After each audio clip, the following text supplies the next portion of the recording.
What's up, everybody? It's Adrian Brambila here, and I am so excited because today, sitting here right now, I'm at Clickbank headquarters in Boise, Idaho.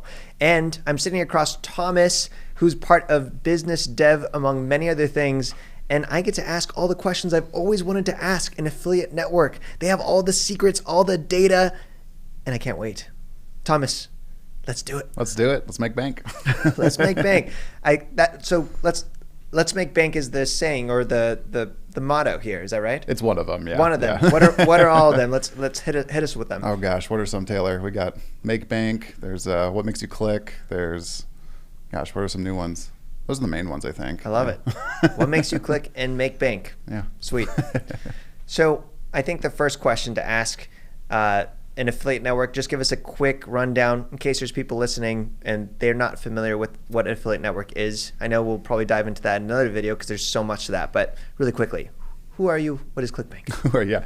Well, Clickbank is we're a little unique in the affiliate network space itself too. So we'll just kind of clarify. Affiliate network is typically a place that's housing offers that brands have where they want to have an affiliate program, but they don't want to necessarily run all of it. So a network is where we'll host a bunch of offers and programs with different commission types and tiers and things like that. And Clickbank or another network will handle all the tracking for those affiliates and kind of the commissions and how to get paid and whatnot. Where Clickbank's a little different is that Clickbank's an actual internet retailer, much like Amazon is, which does a few unique things where the brands leveraging Clickbank are actually using Clickbank's checkout cart. And what makes that interesting is that Clickbank is now responsible for paying the affiliate, for remitting taxes, for 1099 contracts to affiliates. So it takes a lot of that back end work off of the brand making an affiliate program and managing and tracking all that. And it guarantees that the affiliate's going to get paid from said brands since Clickbank's paying them now directly instead of the brands. So it kind of simplifies both sides. That's amazing. Yeah. So that's absolutely amazing because in working with thousands of different brands, sometimes getting paid is actually quite a challenge. Yeah, you'd think brands would be on top of that, but sometimes it's usually not malintended, right? It's usually just like bad back-end processes they have that cause frustration. And yeah, time is money, money is business. So exactly. Yeah. Cool. So thanks for the background. Of course, I'm going to try to ask the secrets of what makes a successful affiliate marketer and marketing and offers. Right. What's cool about getting to talk to you is you're someone who gets to see everything. I am one person and represent the affiliate marketer side. What am I trying to do? I'm trying to provide value. I'm trying to make money. I'm playing matchmaker, connecting brands with people, and getting rewarded to do so. Whether I'm doing it through putting my face next to something and saying this is great, you should get it, or doing through an ad behind a brand.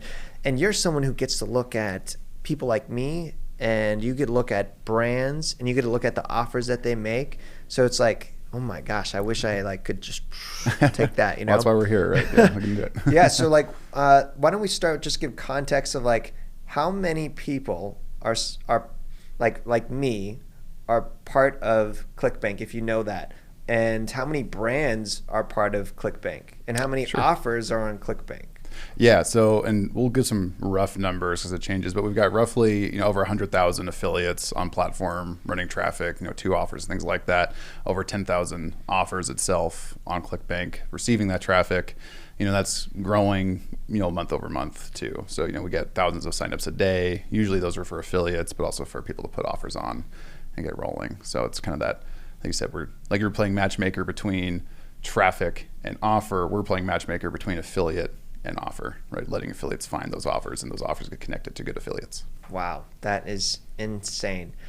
I feel like you were sharing a story as we grabbed coffee. Some of this significant wins from the brand side, from the B2B side, that are now on Clickbank. If you want to promote these amazing brands, you do it through Clickbank. Is it okay to mention some of those? Sure, yeah, we can mention some. I think we're talking about Organifi, right? Yeah. Like a misconception with Clickbank in the space, because we've been around for 23 or 24 years now. We got our start in digital offers or info products, if you will, like ebook downloads and things like that. And people are like, oh, well, that's all you can do on Clickbank is digital. Well, 6, 7, 8 years ago now, we started working with Organifi. If you haven't heard of them, they got started in the green powder, not meal replacement, but kind of get all your nutrients from veggies and that kind of thing in a drink.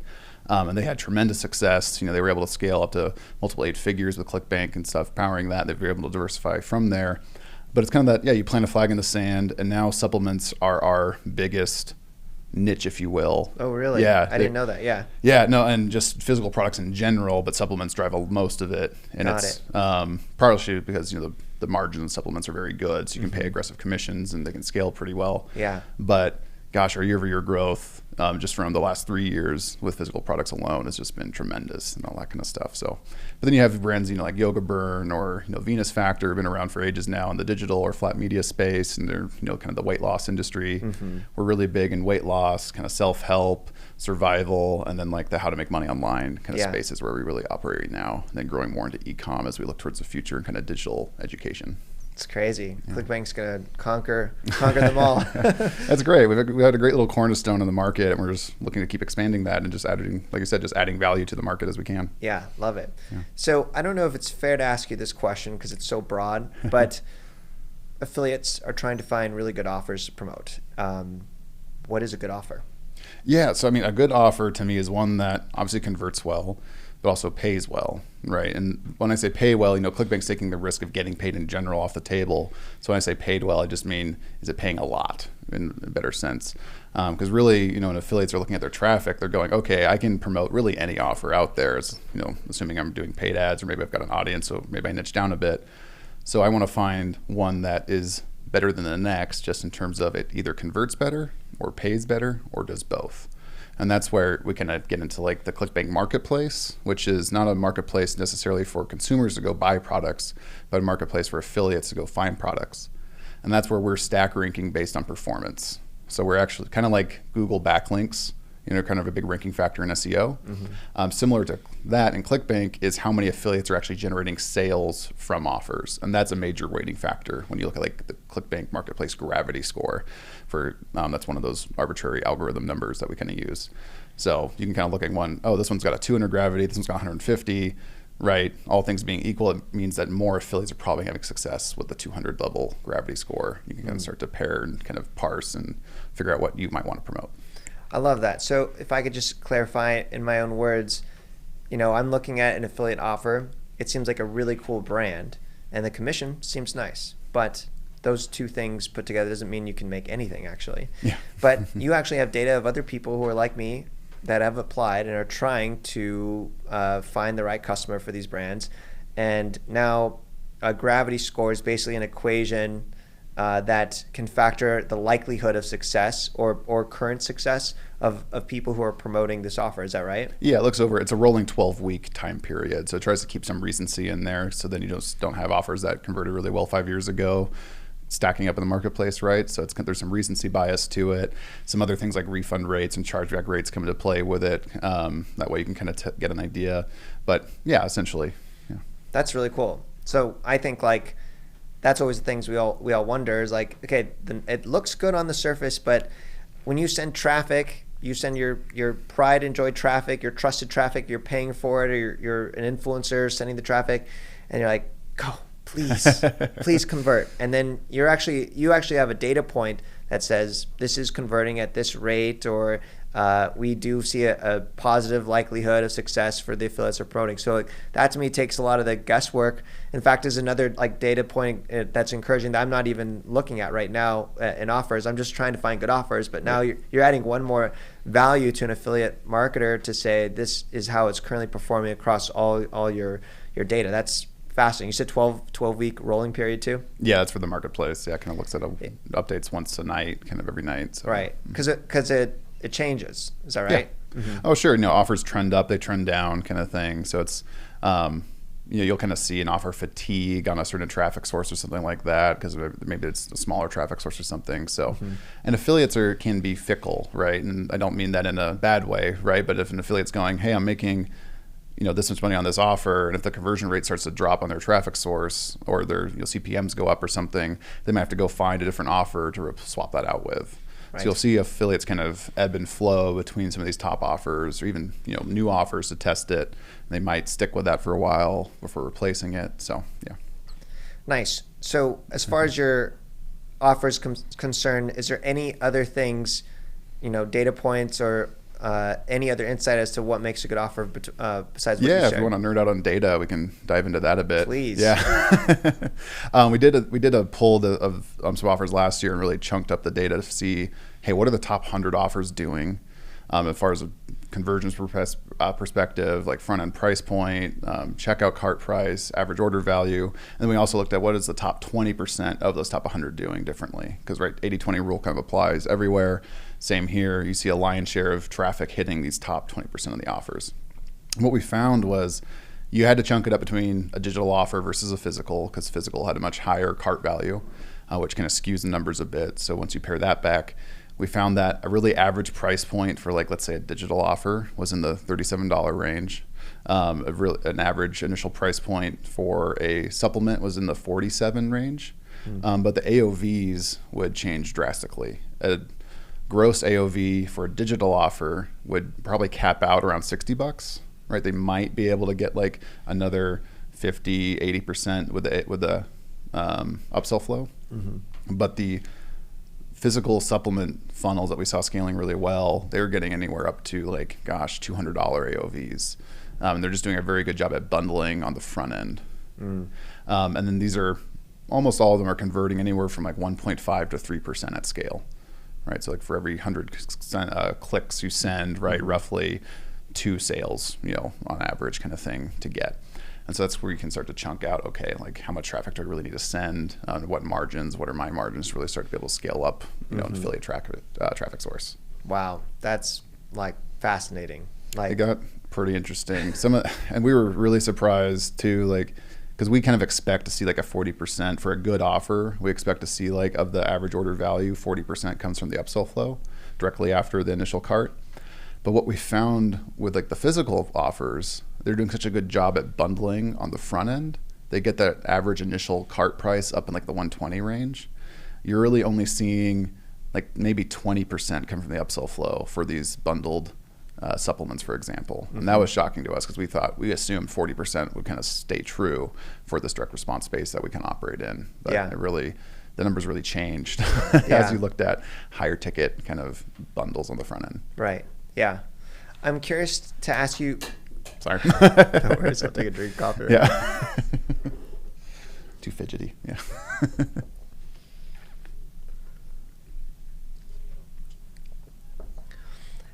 I'm curious to ask your perspective on this. It's a question I get asked a lot. Okay, you got a good offer. Gravity score is great. You have all the data points. It matches all this crazy proprietary data that you just shared. Thank you, by the way. Is there enough room for me, you, all of your followers, all of my followers to basically do this offer and make money? Is there saturation? Is there a limit? That's a great question. And it does, in my opinion, vary between niches and product types and that kind of thing. In general, no, there's not really a cap, right? In my opinion, like I think where you see offers fatigue, for using that example, is when they don't get exposed or don't test to new traffic sources, right? Gosh, if you look at how many billions of people are on Facebook, for example, right? Like, are you really going to saturate Facebook if 2 people are scaling on it? Like maybe if you've got 2 people driving, millions of clicks a day, you might start to kind of like see some fatigue there. But that just probably means that the email affiliates pushing it are going to have some brand awareness built by the Facebook advertisers pushing it. So kind of, in my opinion, is a rising tide raises all boats. I do think I think where this conversation gets interesting is when you're chatting with an offer owner, and if they're getting good scale on, say, a Facebook traffic source or something, one of the big ones, with an affiliate pushing all that, like it can be beneficial to gate that a bit to other affiliates. Partially because like I said, affiliates can be fickle. They might move to something that's converting better. If you can take care of that one or handful of affiliates that are pushing most of your volume and work really deeply with them and kind of protect them from other affiliates that might do things to raise their CPM or kind of hurt their conversions, that's where you kind of want to be careful with tweaking that. Because yes, there's enough space, but if you have affiliates using spy tools or something who are just ripping the same copy and landers that these big media buyers are doing, that will start to hurt their performance, and now it's getting harder for these big guys to scale as aggressively as they have been. So that's where there can be some competition that way on these page sources. Got it. Yeah, I always answer the question kind of like how you introed, where I think the internet and the demand for things is growing at exponential rate every single day. More people are purchasing online. COVID fast forwarded e-commerce by 10 years. I just read an article on that. And so I think saturation is something that right now doesn't exist. It's not like the internet is, one street and there's already a McDonald's there, and then now we're going to add another burger joint, another burger joint, and we're all on the same street. And I think that's a street is basically a traffic source. I think the only place where I think, like, if you're running ads on like digital real estate, like a search engine result page or YouTube result page, there is limited spots on there. But to find that person who would do that search on other platforms, I think that is untapped always. It's going to be hard to ever reach that ceiling. And let's say, you're talking about the Red Sharks affiliate, and they're spying on each other to try to figure out what they're doing, and they're all trying to optimize their Facebook ads. I mean, that's some really cutthroat that's like the dark side of affiliate marketing. But I wouldn't, like, my approach would be like, gosh, they're having a war over there. I'm going to try to take this offer. I'm going to go on a new traffic source like TikTok ads and see if I can make it work. Now, I may not be able to make it work and may need to go into the spy tools, but that's not my style. But every traffic source is untapped, and the traffic source is changing. 10 years from now, Facebook and TikTok, we have no idea what's going to happen. Exactly. There'll be a new street. But the people, unless all the brands are on Clickbank, even the biggest brands, Nike, for example, like, we could all still buy more Nike stuff, right? So like, it's hard to say that there is saturation. Well, that's a funny part. People are looking like, oh man, there's a lot of, like, let's say weight loss offers on Clickbank. Like, is it too competitive? Should I, like, from an offer perspective, should I launch my weight loss product on Clickbank? There's so many already. What they don't realize is that a lot of these top offer owners are super affiliates themselves with the email list they're building through their offers, and they're promoting other weight loss products because they know that a weight loss buyer, for example, is probably going to want to buy multiple things that help them accomplish that goal, right? It's a low chance that it's kind of like make money online industry, right? There's a low chance that that one course someone bought is going to untap. They're never going to buy a course again, right? You can probably sell them multiple courses. So yes, there is competition, but really it's a lot of collaboration on what's happening behind the scenes.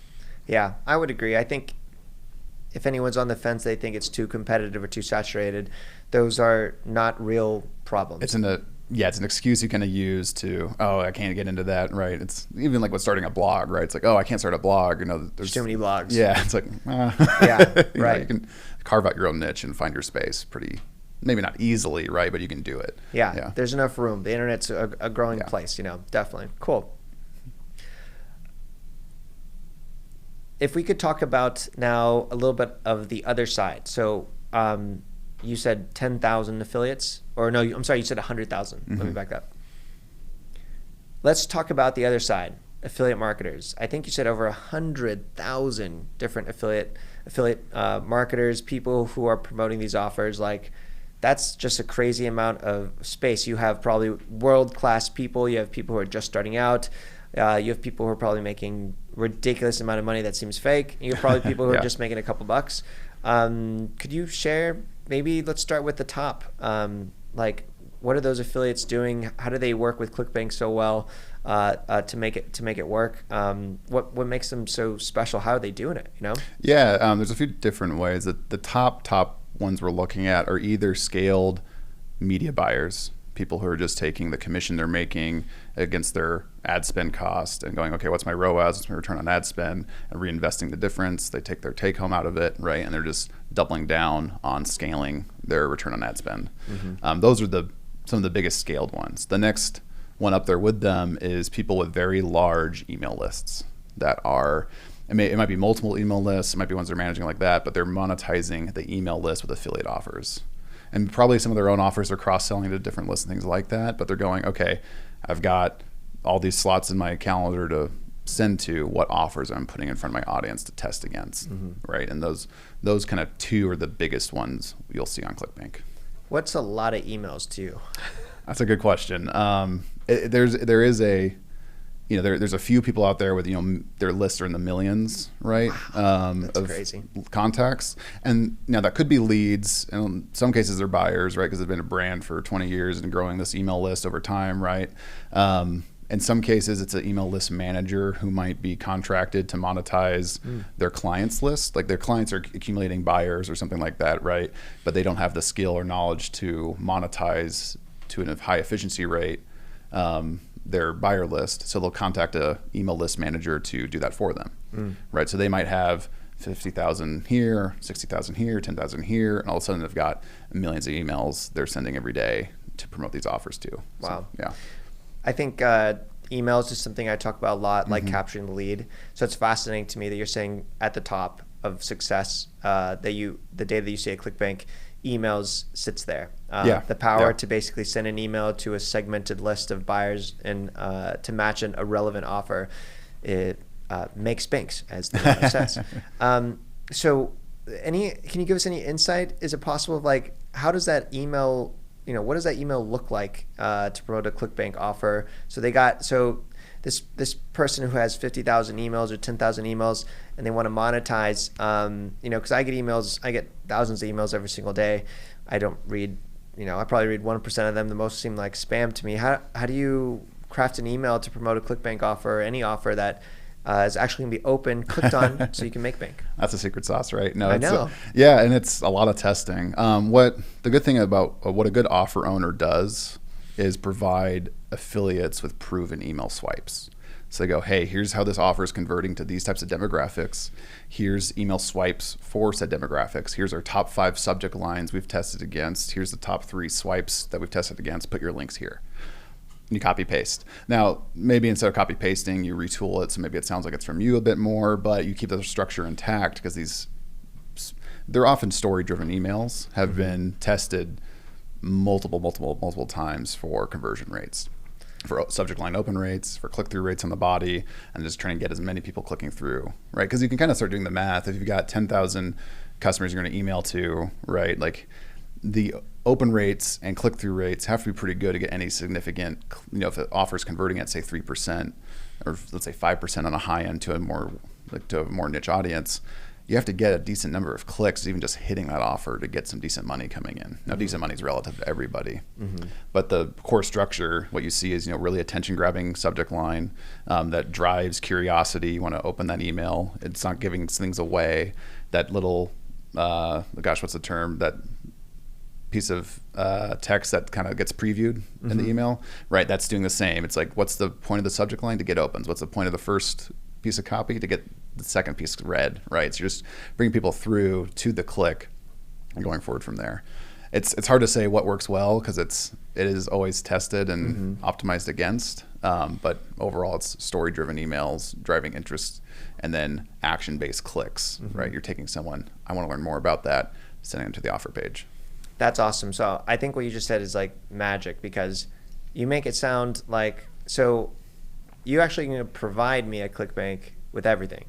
A couple of different subject lines, the email swipes that already work. So it's like these are battle tested, right, proven through other data points that I can use something that has already worked in the past. No guarantee it's going to work, but these are the best you can get. It's like almost like a done-for-you system to promote these offers. That's what a really good affiliate brand is going to do, is create those resources for you. Exactly. Yeah, and that is up to the offer to do a bit, right? So in the Clickbank marketplace, for example, you can click promote and you get your tracking link, and you can put that wherever, right? You could be writing your own copy to put that on.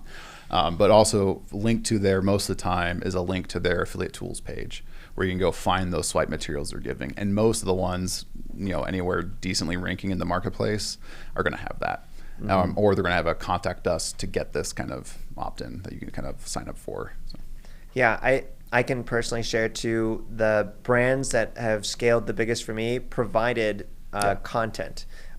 Sometimes the entire thing, the entire swipe files that I could use. And it's just like this. Like if you think about, okay, if there's a bunch of marketers tuning in here, and you could be the best marketer that but who's to say that you can market this brand better than they can. Yeah. So they're going to provide you resources, like make it your own, spice it up, put your personality into it or whatever your brand, if it's personal or a business brand, but use the meat and potatoes that they're giving you because it's already battle tested. That's fascinating to me. I think a lot of people think they have to like reinvent the wheel to promote an offer, but and I'm sure you guys are trying to have brands do that more who aren't doing, because you probably have the best success of brands who are actually providing those resources to affiliates, right? Yeah, what I have to do a lot in the business development role is I'm onboarding new offers to the Clickbank platform, right, and helping them get scale. And it's a lot of consulting, honestly, and coaching. Just like, hey, here's the assets you're going to need, like, and here's people who can help you make those assets if you don't know how, right? But gosh, we've been talking email a bit, but a lot of these big scaled offers will provide, Facebook image copy, little video promo reels to use. Like if we look at Ted's Woodworking, Clickbank, the Spark program we have is like our little education program. But they did a 7-day Facebook ads challenge, right? And they went and found Ted's Woodworking, which is a long-standing offer on Clickbank. And they went and said, okay, we're going to try to get, with $10 a day in ad spend, we're going to try to get our first sale, like pretending we're kind of a new affiliate. And they just took all the swipes from a pre-lander that Ted's gave from Facebook image ideas, right? And kind of just built their little funnel. And on day 5 or 6, they had their first sale, right? And just kind of plugged and played and sent the traffic through. And it's just like, they even had the target, like, here's what you should be using for your target interest base. No way. And Ted's giving you that kind of thing. Now, at scale, you probably need to be tweaking and optimizing from there. But yeah, it's at its core, it's not overly complicated to go get proven material from a offer owner from. That's crazy. So you're literally providing all the information, the step-by-step instructions, what to do. Now the affiliate has to do it. You're right, yeah. That's awesome. So cool. Now, let's talk about the bottom part of the 100,000 affiliates, or the bottom lower. What are they not doing? What are they missing? What do you think about them? How do they get to the top? What do they need to learn? Gosh, that's a great question. My take on this is you see a lot of people that are really interested and they want to have success, but a lot of them don't take action, right? They take very minimal action on the courses they're buying or these kind of things they're learning, and they're just dabbling, for lack of a better term. What I always try to coach them on is like, pick a single traffic source, pick a single niche, and just go deep. Right? Like you might not find money day one, you might not be profitable day, month one, right? But just if you can stay focused on a single thing and learn that really well, that will start to expand to other niches, to other traffic types, right? And you can go deep on one thing and start seeing success there. And that will help you continue to go deeper and more profitable in that niche, but also start to expand if you need to from that.